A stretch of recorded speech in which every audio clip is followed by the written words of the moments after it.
Hey guys, it's Marco again. In today's video we have another Sunken Temple raid.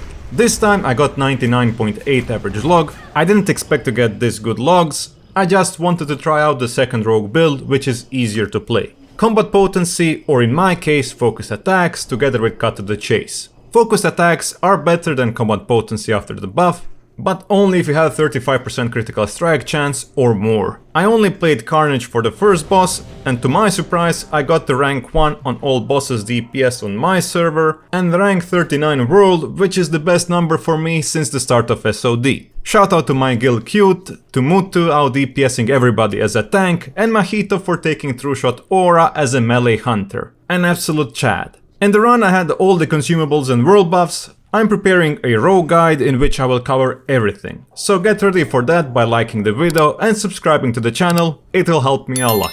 I only missed one buff for the whole raid, and that was Leader of the Pack from Feral Druids, which cost me 3% critical strike chance, which translates to 50 DPS on average, while using Focus Attacks rune, so big rip there. I also forgot to drink the fire water for the attack power bonus on first few bosses, so there is definitely room for improvement. I even used Oil of Immolation for some extra DPS, because someone sold hundreds of them for like 10 silvers a piece. I think that was kind of a mistake, but I bought everything anyway.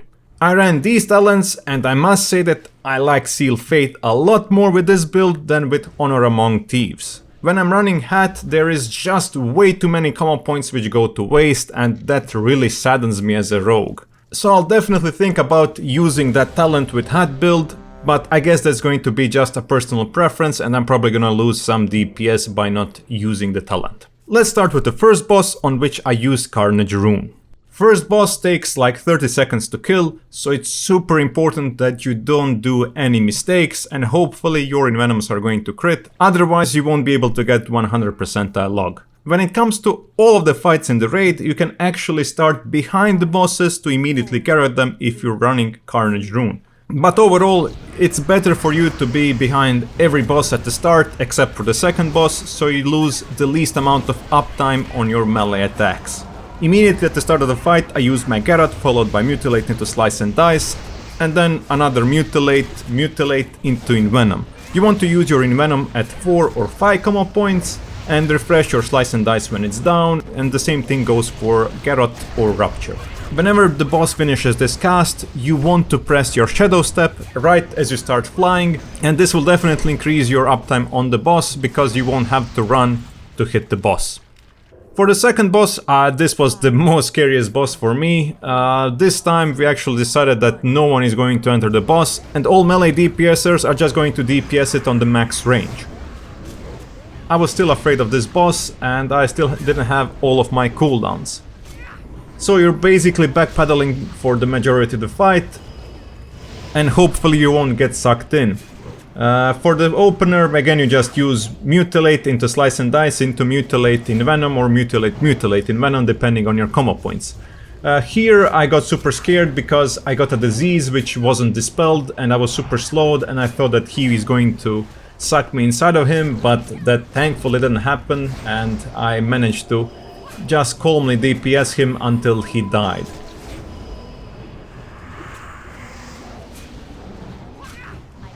But it's super easy to DPS whenever you have this rune composition, because you really don't have to think about anything, you just DPS. For the third boss, the encounter starts when you jump inside of the pit, but you can still use your stealth whenever you're down, because you're not gonna be immediately inside of combat. This is the only fight that I'm still not sure about, and ideally on this fight you want to use Cut to the Chase instead of Carnage, because these mobs have way too small amount of HP for your Carnage to be worth here.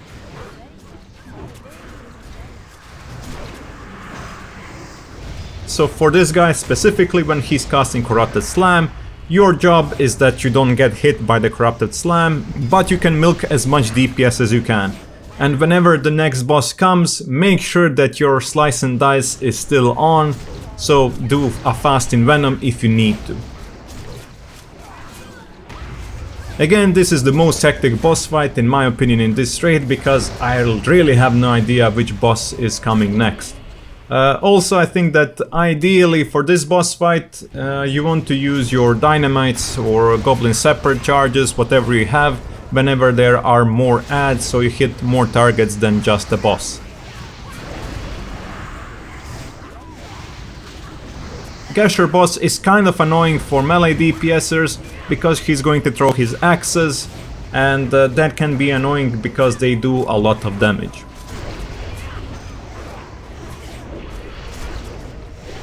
But thankfully we deleted him super quickly, and now the situation is getting a bit hectic. I completely missed the target, and I actually left a poison on this target which is supposed to get CC'd. So we have two bosses, even 3 bosses up at the same time, and that's super hectic, and this shouldn't happen in a clean run, but it is what it is. We only need to kill one more guy to finish this whole encounter. Again, this encounter still completely confuses me, and that's completely my bad. Again, I definitely think that Cut to the Chase is a lot better here, because you can just keep your slice and dice uptime for the whole fight without thinking about carnage or anything. For the 4th boss you're fighting 2 dragons, and we only had 1 tank for this boss fight. And again, you're gonna start with your normal opener with Mutilate into Slice and Dice into Mutilate for Envenom. This boss fight is also super annoying for Carnage, because you only get like 20-ish seconds of DPS on this boss fight, and I actually use my cooldowns at a very bad timing because the boss gained 90% damage reduction and my cooldowns basically went to waste. Also, when the Weaver came, he starts casting the pushback, the knockback, and I actually played a dangerous game there because he almost put me down in the hole, but you can use your Shadow Step to completely negate that ability. But whenever 2 of them come, I didn't have my Shadow Step because I already used it, and our DPS is just so good that you can't get your Shadow Step back. So you're gonna lose quite a bit of uptime on the boss without even hitting him.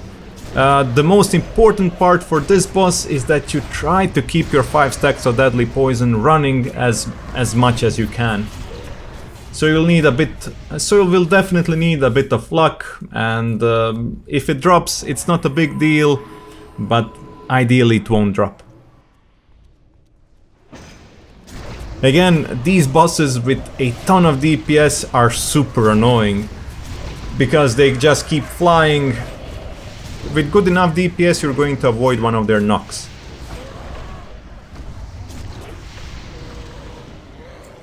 For the Prophet boss, every week it's a different story. This week we're actually killing the melee boss first, and this boss fight is super straightforward. You just need to dodge things on the ground and focus on whichever the boss you need first. Don't even attempt like cleaving the second boss. I mean, I know that rogues can't cleave, but the second boss is just going to regenerate to full whenever you kill the first boss. During that downtime, when the boss is healing to full, when the second boss is healing to full, just make sure that you get 5 stacks of deadly poison onto him. From time to time, the Prophet is going to cast Psychic Scream. Ideally, you want to have a Fear Ward, Tremor Totem, or whatever, or you're going to run out of his range, so you actually dodge the Psychic Scream.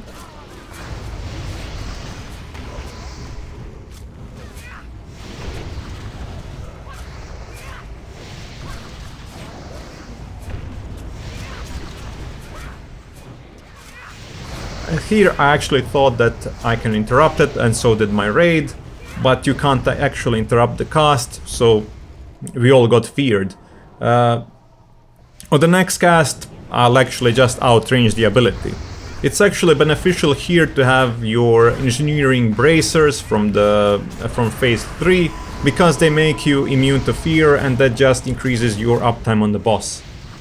There isn't really a lot of things to do on this boss. It's basically tank and spank for melee DPSers. You just again need to dodge things on the ground, And it's all about the healers. They just need to keep you alive for the whole fight.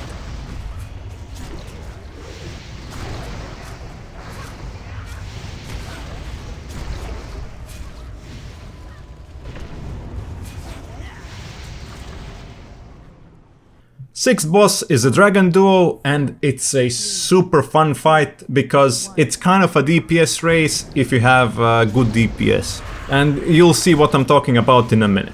So soon as the boss fight starts, you want to cast your Mutilate into Slice and Dice, Mutilate in Venom, again using Venom on 4 or 5 combo points.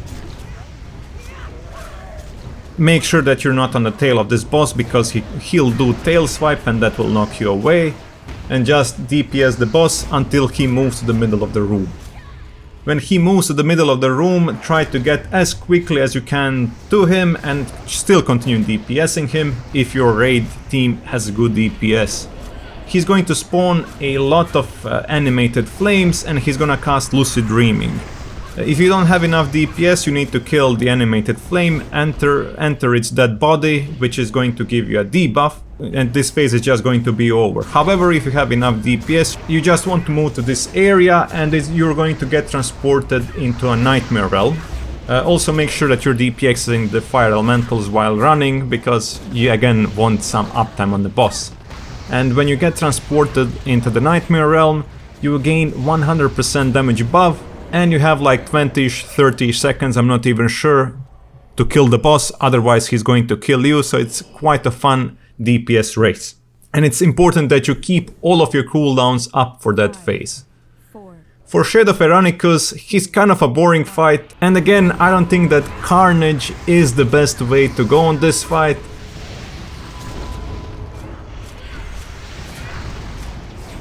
Because he keeps going to sleep and taking 99% reduced damage, which is super annoying. Here we got feared, and I thought that I can't kick this.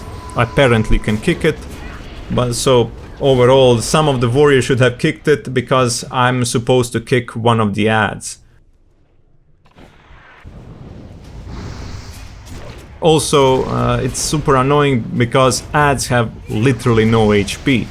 After the ads are dead, Shade of Eranikus will slowly wake up and he's still going to take 90% reduced damage for a few seconds. And after he wakes up, he summons his little whelplings, and ideally at this point you actually want to use your Goblin Separate Charge if you have it for the maximum DPS. I actually just used the bomb, which kind of missed, so that was a big DPS rip for me. And again the boss immediately goes to sleep because we have too much DPS, and we get 2 ads. We just kill them immediately and then just go back to the boss so you can refresh your deadly poisons. And whenever he starts taking damage again, just start doing damage again. It's really simple. The only difficult part of this boss is when he casts Waking Nightmare. Then you need to soak a puddle which basically makes you asleep. And if you're asleep, this cast won't kill you, otherwise you're going to die.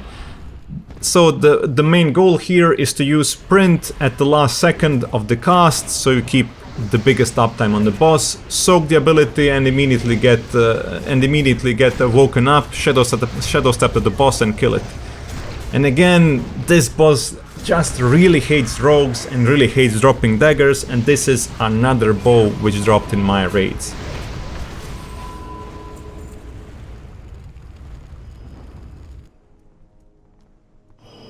For the last boss, the fight begins with 4 ritualists, and this is the perfect time for you to use the Goblin Separate Charge if you have one. And with this Separate Charge I actually hit 3 mobs, which was great to boost my DPS. When you get the little Hakkari Bloodkeeper, just DPS him completely normally. Also I believe that Carnage is by far the best on this boss fight. And whenever you get the curse, you're basically doomed DPS wise, because you're going to lose like 5 or 6 seconds uptime on this boss fight. and that's super annoying. So it's basically just an RNG because two of them are going to go into melee DPSers, and you just need to pray that one of them is not you to, let's say, maximize your DPS. But at least you're doing a mechanic, and this boss doesn't have a lot of mechanics for melee DPSers. And whenever the fleshy wind serpent goes away, Avatar of Hakkar comes, and you just continue DPSing him normally. And we have a better tactic for this boss fight, at least in this week. Whenever you get Corrupted Blood as a melee DPS, you're just going to walk forward on the other side, so you don't infect any other melee DPSers here. And the tank is going to call out when the breath is coming, and when the breath comes, you just need to move out of your melee spot and soak the breath, so you get your Corrupted Blood removed. The worst part about getting Corrupted Blood is the fact that you won't be able to DPS whenever you're waiting for the breath, since you don't want to damage your tank further so he doesn't die.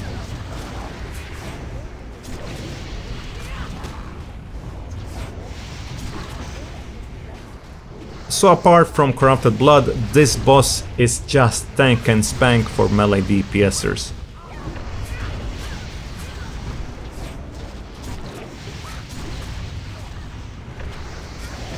Now I got Corrupted Blood and I'm just moving to the other side, and I'm just listening to comms because the leader is going to call out, alright, the breath is coming and Dread Blood is coming. And I should have waited a bit more before going to get the breath soaked, because I lost a bit too much uptime on the boss, and that cost me definitely some DPS.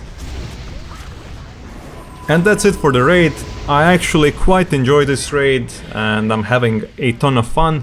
The worst part of this raid though is the fact that the loot is so bad here.